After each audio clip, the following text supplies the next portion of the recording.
She is Tanushree. She is my patient who visited to me in November 2023. So Tanushree এসেছিল November 2023 তে, যখন ওর problem ছিল কানে পর্দাতে একটা ফুটো, যেটা দুবার অপারেশন হয়েছিল, তারপরেও প্রবলেমটা রয়ে গেছে, মানে ফেল হয়ে গেছে 2014 আর 2022 আই থিঙ্ক। হ্যাঁ তনুশ্রী, তাহলে তনুশ্রী থেকেই জানি কি প্রবলেম ছিল। তনুশ্রী বলো।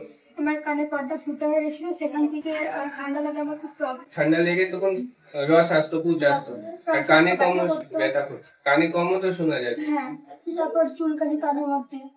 প্রথম অপারেশন হয়েছিল কখন? 2014। এটা কোথায়? সালবাট। আচ্ছা, আর 2022 তে বেঙ্গালুরু। ব্যাঙ্গালোর। মানে একবার ফেল হয়েছে বলে সাউথে তুমি গিয়ে অপারেশনটা করলে। তখন কি কানে পিছন থেকে কেটে করেছিল? তখন মানে দুবারই কেটে হয়েছে। তারপরে তুমি আমাকে দেখালে, তারপরে আমরা অপারেশনটা করলাম।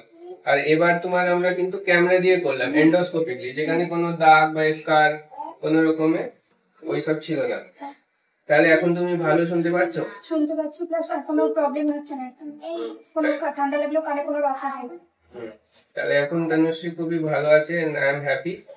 এখন মোটামুটি 7-8 মান্থস পর আমি দেখছি এখন তনুশ্রী ব্যাঙ্গালোরে, তারপরে এখন কলকাতায় কাজ করছে, এখন খুবই ভালো আছে, সেটা নিয়ে আমি হ্যাপি। শুধু প্রবলেমও ফেস করলো, থার্ড টাইম অপারেশন করাতে চাইছিল না ভয়তে, কি দুবার ফেল হয়ে গেছে, এখন অপারেশন করে কি হবে।